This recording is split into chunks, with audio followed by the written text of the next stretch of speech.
Va-t-il y avoir une récession en 2020? Si on se fierait qu'aux médias, il y aurait une récession à chaque année. En effet, les médias mettent toujours de l'avant des titres sensationnels qui nous portent à croire, en fonction de tel ou tel indice économique, que les marchés vont chuter, que les États-Unis ou le Canada vont entrer en récession. Mais est-ce que c'est vrai?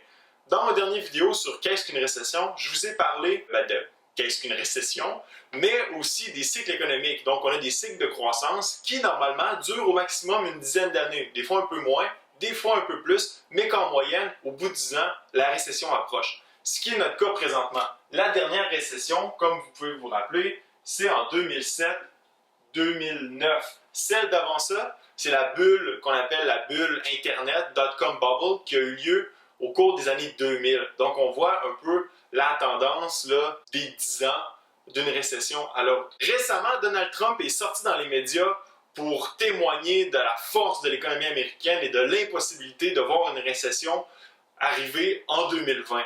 Est-ce que Donald a raison? Comme on le sait, Donald a toujours raison. Aujourd'hui, je vais vous présenter un indice qui est assez fiable, qui nous permet de prédire, entre parenthèses, une récession. Restez avec moi, c'est parti!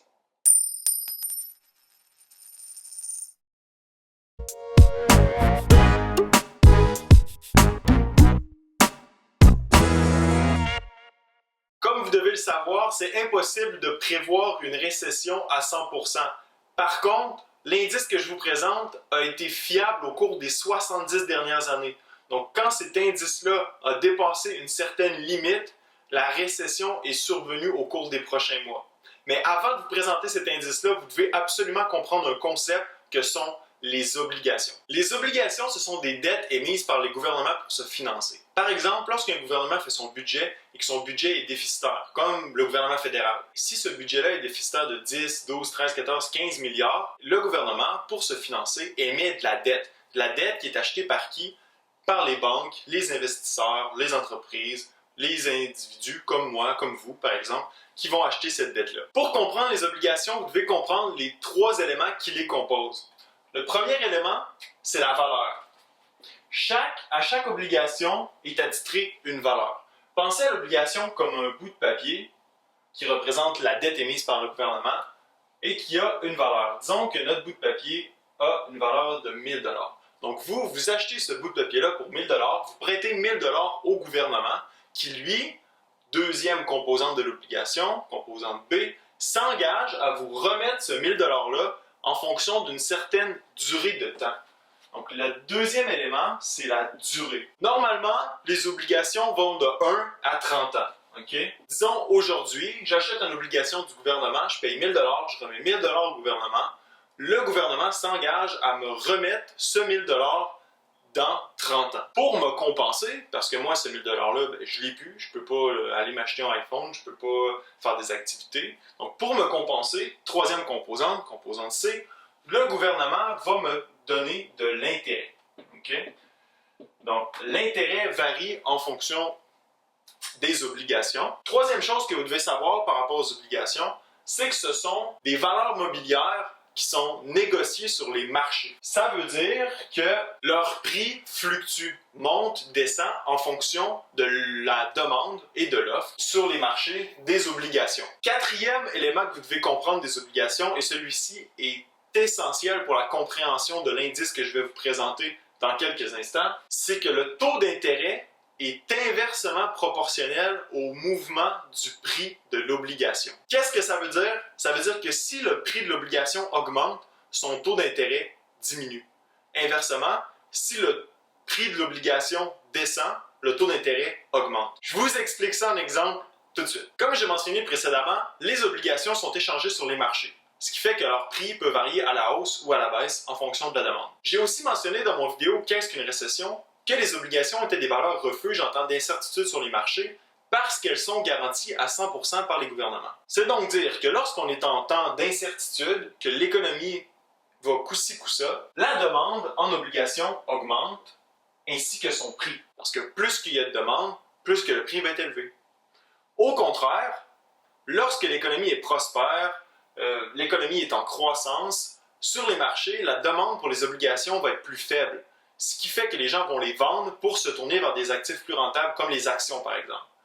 Alors, la demande baisse et le prix fait de même. Lorsqu'on achète l'obligation, le gouvernement, annuellement, s'engage à nous payer un intérêt de 5% de la valeur nominale de l'obligation pendant 30 ans. Ça veut donc dire que le gouvernement s'engage à nous donner 50 $ par année. En 5% de 1000 $, 50 $. Si on revient de ce côté-ci, en temps d'incertitude, je vous ai dit que la demande pour les obligations augmentait, donc son prix augmente. Donc notre obligation qui est échangée sur les marchés se vend maintenant pour 1100 $. C'est donc dire que le 50 $ par an qu'on se fait donner n'équivaut plus à 5% d'intérêt, mais bien à 4,5%. Pourquoi? Parce que 50 sur 1100 $, ça donne 4,5%. Inversement, en temps prospère, lorsque l'économie va bien, la demande descend et le prix fait de même. Donc notre obligation s'échange maintenant pour 900 $, ce qui équivaut à un taux d'intérêt de 5,5%. Parce que 50 $ qu'on soit d'intérêt par année sur 900 $ donne 5,5%. Donc comprenez-vous maintenant que lorsque le prix de l'obligation augmente, quand son prix augmente, son taux d'intérêt descend. Puis inversement, lorsque son prix descend, son taux d'intérêt augmente. Maintenant, assez parlé des obligations, je vous parle de l'indice qui va nous permettre de déterminer qu'une récession risque d'arriver d'ici les prochains 12 à 24 mois. Quel est donc cet indice qui nous permet de prédire les récessions ou qui, du moins, au cours des 70 dernières années, a su prédire les récessions? Eh bien, j'ai nommé la courbe de rendement des obligations américaines. Alors, comment ça marche? Voici, je vous l'explique. Alors, voici à quoi ressemble une courbe de rendement des obligations américaines normale. Ça va comme ça. Vous retrouvez deux composantes des obligations que je vous ai parlé tout à l'heure. D'un côté, vous retrouvez le taux d'intérêt exprimé en pourcentage, puis ici, la durée. Alors, normalement, vous allez être d'accord avec moi, si je vous prête de l'argent pendant 30 ans, vous vous attendez à avoir un intérêt plus élevé parce que le risque est augmenté en fonction de la durée. Donc ici, on a le temps qui va de, disons, 3 mois pour les bons du Trésor à 30 ans pour les obligations. Puis le taux d'intérêt, de ce côté-ci, le taux d'intérêt, plus l'obligation est courte, tantôt je vous ai dit de 1 à 30 ans, mais de 3 mois à 1 an, on a les bons du Trésor qu'on appelle, donc qui sont des obligations mais de courte durée. Donc ici, le taux d'intérêt est contrôlé par la Réserve fédérale américaine. Au Canada, l'équivalent, c'est la Banque du Canada, qui émet le taux de la Fed, donc le taux directeur ici au Canada, donc qui est présentement dans la fourchette de 2% à 2,25%. Okay? Donc c'est le taux cible pour... donc la Fed émet ce taux-là, donc c'est le taux d'emprunt de l'argent. Okay? Donc la banque, pour emprunter de l'argent à la Réserve fédérale américaine, paye ce taux-là. Puis vous, le taux de votre hypothèque, par exemple, est modulé en fonction de ce taux-là. Là, faites attention, ça c'est le taux américain. Évidemment, au Canada, le taux est différent, est un peu plus faible.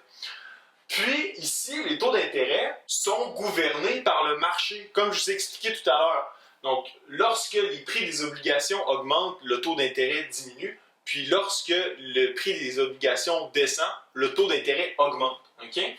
Donc ça, c'est une courbe normale. À quoi ressemble la courbe de rendement présentement? Comme ça.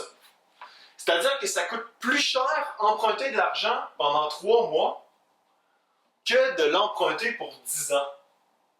Puis le taux de 30 ans est pratiquement égal au taux pour 3 mois. Donc ça crée une distorsion du marché. Parce que normalement, comme je viens de vous expliquer, plus on emprunte pendant longtemps, plus le taux d'intérêt devrait être élevé parce que le risque va avec la durée. Qu'est-ce que ça veut dire, ça? À chaque fois qu'un événement comme celui-ci s'est produit, je vais vous montrer à l'écran présentement, à chaque fois que le taux d'intérêt pour les obligations 10 ans est descendu en dessous de celui des 2 ans ou des 3 mois, il y a une récession qui a suivi dans les mois d'après. Ça ici, c'est l'écart entre le 10 ans et le 2 ans.